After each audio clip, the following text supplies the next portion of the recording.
Hello guys, welcome back to another video. Make sure to like and subscribe and ring that bell icon. Today we will be talking about what would happen if Link survived the Guardian attack when running away with Zelda.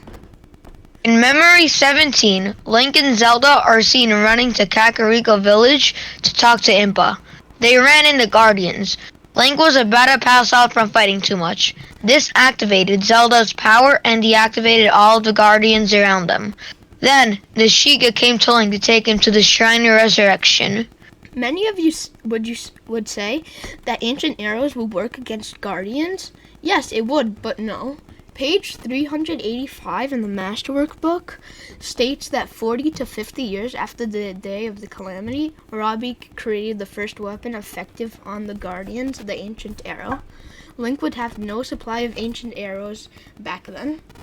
The Sheikah slate would have no runes: stasis, bombs, magnesis, and cryonis. Since the hero never entered any of the shrines, yes, they would have the camera room, but it's not like they're gonna photo shoot Ganon to death. Let's talk about Zelda's sealing power. While it's true that she never used it in our scenario, is it possible for her to eventually learn it if Link had survived to begin with? We need to look at when she first used it. We know from Cass's last song that her love for Link was the reason its activation. So you could argue whether Link fell or not. She did not have access to it.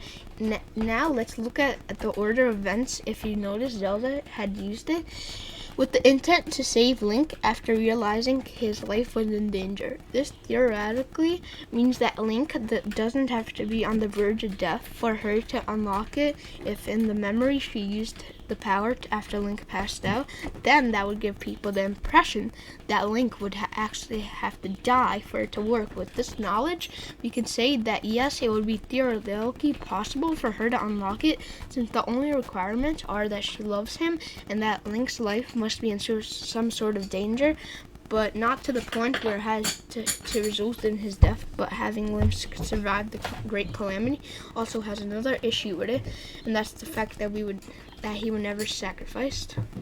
What about the Master Sword? In this order of events, it would never go to the Korok Forest if Link survived. He would still have this blade. Some people brought the fact that if Link was not put in the Shrine of Resurrection, it would remain a weakened state. Well, I don't necessarily think that is the case, because the possibility that the sword's conditions mirrored that of the heroes. So Link was gravely injured in his fight. The Master Sword also had no fight left in it. And this idea is made stronger through a part of the ceremonial speech. The sacred blade is forever bound to the soul of the hero. So as long as Link recovers, there is a good chance of the Master Sword will do the same. Because of that, Link being put into the Shrine of Resurrection is not required. You might think that the availability of Zelda's sealing power and Link's Master Sword would make defeating Ganon a lot easier, but that couldn't be any farther from the truth. If they had made the Kakariko Village, it would mean the abandonment of the Fort Hatno. This was the only line of defense before the village, which had only been spared because of Zelda's power, destroying most of the Guardians with little defense against the Guardians. It would have been swiftly overtaken, leading to the inevitable destruction of Hateno Village. Kakariko Village wouldn't be safe either. Link and Zelda would be on the run, or they would stay at Kakariko Village, which would probably be destroyed by Guardians. Let's talk about the other villages, Goron, Rito, Garuda, and Zora. The village that would most be affected by this is the Rito, because a page in the Masterworks book states Valmeadow has been circling the skies above Rito and village, shooting down anyone who might approach it. The villagers can no longer move freely through the skies and must walk to get in or out of the village.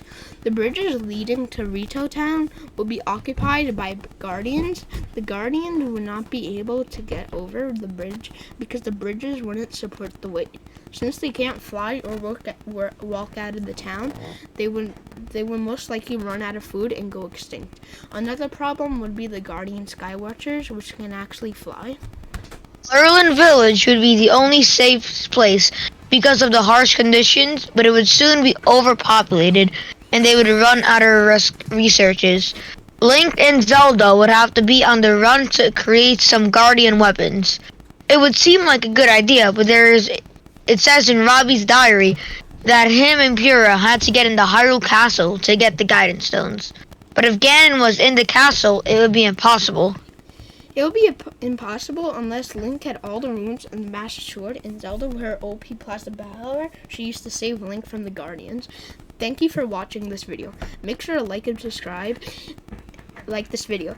Tell us in the comments down below if we should do a part 2 on this video, and tell us any video ideas down in the comments also. Have a good day. Bye.